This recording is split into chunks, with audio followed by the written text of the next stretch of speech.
Idol, bakit ang lalaki pag tumatanda, sumasarap?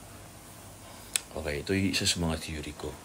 Kasi pag bata pa tayo, gusto natin, tayo yung inuuna natin sarili natin, yung self natin.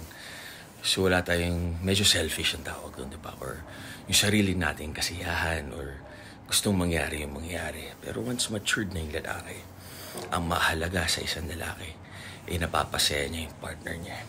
Financially, emotionally, physically, time, love. So yun ang pinagkaiba. Kaya pinakamaganda talaga is pag nag-mature na yung lalaki, ready na siya mag-commit, mag-settle down. Sobrang swerte na magiging partner niya. Usually, nagiging available, single, wala pang anak, mas nakakabata sa kanya. Total, ang babae naman, sa edad nila, 10 years mature sila, tapos ang lalaki, 10 years below. So, ang 24, 34 sa babae, ang 34 sa lalaki, 24. Tama kayo, mali ako, not your doctor, do what works for you, happy, healthy. So, ako, 45. Maturity, minus 10, 35. Si Mrs. 28. Maturity, 38. So, parang mas mature pa siya sa akin. So, bagay na bagay, di ba? Kaya, sobrang, kami, compatible, meant to be.